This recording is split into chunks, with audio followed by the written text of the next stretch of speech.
നമസ്കാരം. മായി വേൾഡിലേക്കും ഇന്നത്തെ ടാരോ ട്രേഡിങ്ങിലേക്കും എൻ്റെ എല്ലാ പ്രിയപ്പെട്ട കൂട്ടുകാർക്കും സ്വാഗതം. എല്ലാവർക്കും നന്മയുണ്ടാവട്ടെ, നല്ലൊരു ദിവസം ആശംസിക്കുന്നു. അപ്പോൾ ഞാനിന്ന് നോക്കാൻ പോകുന്ന ഒരു എനർജി എന്ന് പറഞ്ഞാൽ നിങ്ങളുടെ വ്യക്തിയുടെ ഇപ്പോഴത്തെ ഒരു മാനസികാവസ്ഥ ഉള്ളതാണ് ഞാനിന്ന് നോക്കാൻ പോകുന്നത്. അവരുടെ ഒരു കറണ്ട് സിറ്റുവേഷൻ എന്താണ് ഇപ്പം നടന്നുകൊണ്ടിരിക്കുന്നത് എന്ന് നമുക്ക് നോക്കാം. അപ്പോൾ അത് തികച്ചും ഒരു ജനറൽ റീഡിംഗ് ആണ്, ജനറൽലെസ് ആണ്, ടൈംലെസ് ആണ്. അതുകൊണ്ട് തന്നെ നിങ്ങളിത് എപ്പോൾ മുതൽ കണ്ടു തുടങ്ങുന്നോ അപ്പോൾ മുതൽ നിങ്ങൾക്കിത് വാലിഡായി തുടങ്ങുന്നതാണ്. ഒരു ജനറൽ വീഡിയോ ആയതുകൊണ്ട് തന്നെ എല്ലാവർക്കും റെസനേറ്റ് ആവണമെന്നില്ല.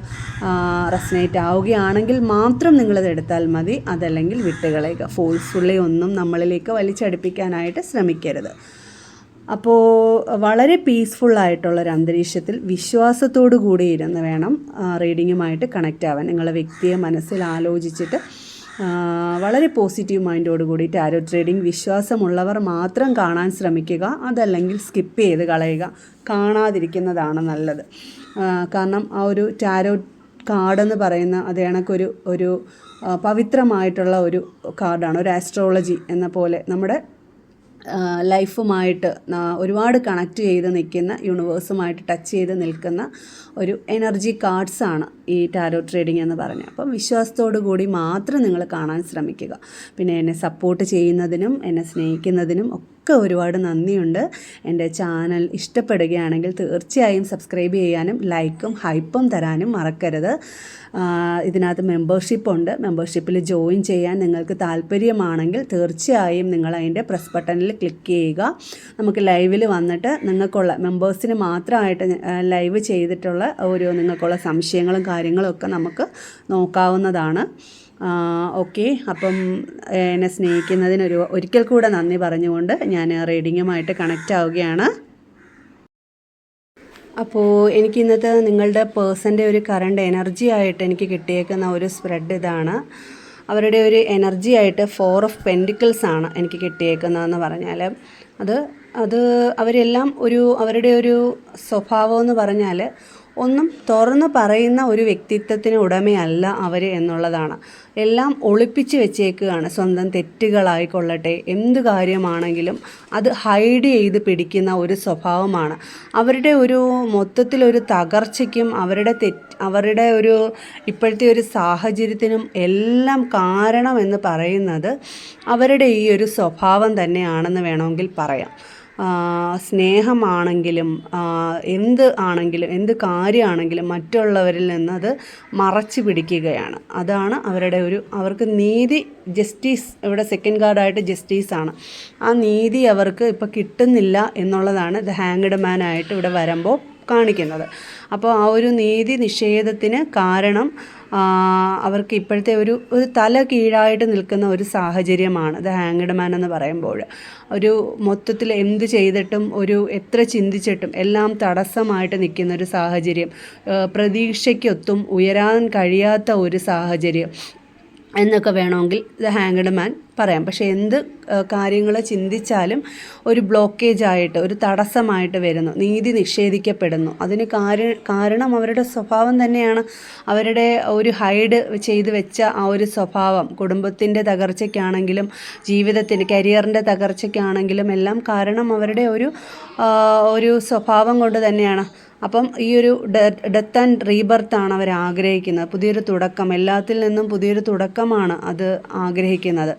അതിൽ നിന്നും അവർ റിലീഫായിട്ട് വരണമെന്നുണ്ടെങ്കിൽ അവരായിട്ട് സ്വന്തമായിട്ട് ഇറങ്ങിത്തിരിക്കണം, ഹാർഡ് വർക്ക് ചെയ്യണം എന്നുള്ളതാണ്.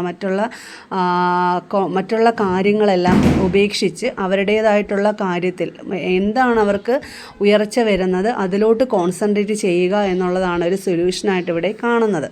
എന്നാൽ മാത്രമേ അവർക്ക് ഈ ഒരു സാഹചര്യത്തിൽ നിന്ന് മറികടക്കാനായിട്ട് സാധിക്കുകയുള്ളൂ എന്നാണ് ഇവിടെ എനിക്ക് കാണാൻ കഴിയുന്നത്.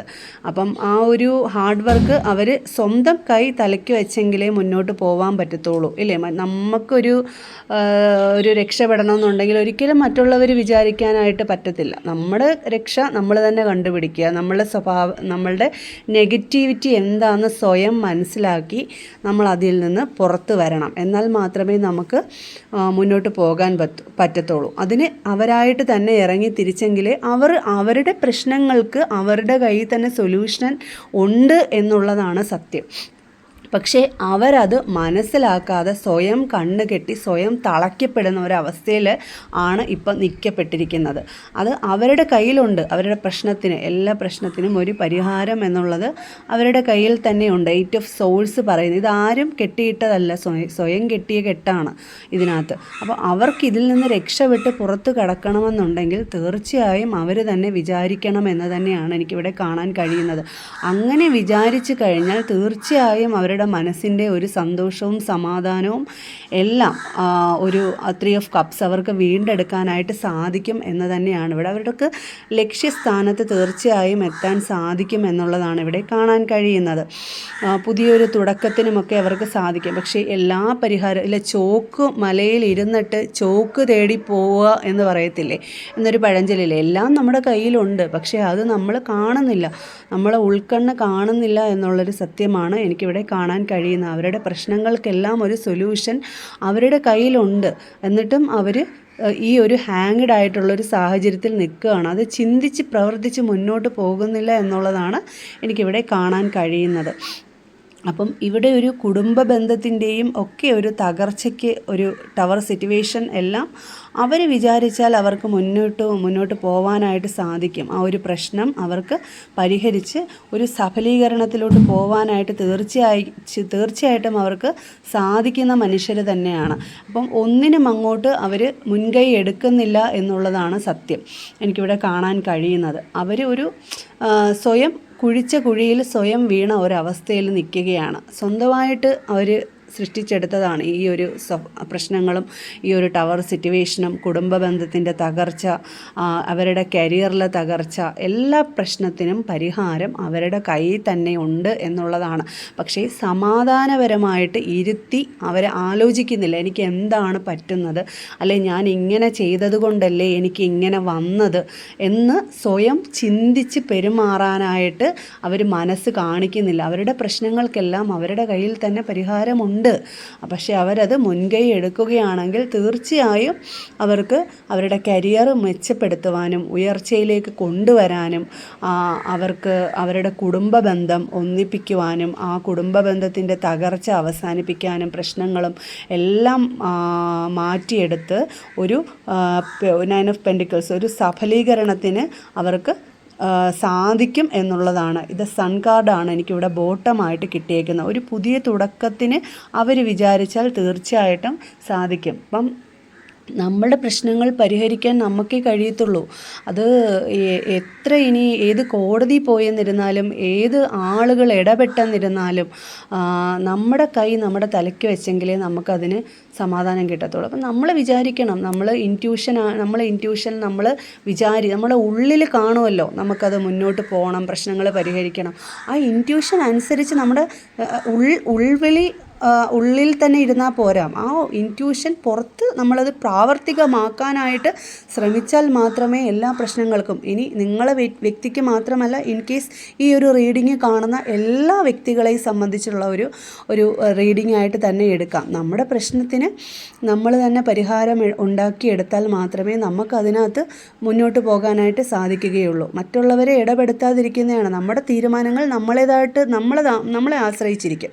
അപ്പോൾ അത് മറ്റുള്ളവരെ കൊണ്ട് ഒരിക്കലും പരിഹരിക്കാൻ പറ്റത്തില്ല. ഏത് പ്രശ്നത്തിലും നമ്മുടെ ഉള്ളിൽ തന്നെ പരിഹാരമുണ്ട് എന്നുള്ളതാണ്. നമ്മൾ സത്യസന്ധമായിട്ട് ചിന്തിക്കുക, പ്രവർത്തിക്കുക, മുന്നേറുക, അതൊക്കെയാണ് അതിൻ്റെ ഒരു പരിഹാരം എന്ന് പറയുന്നത്.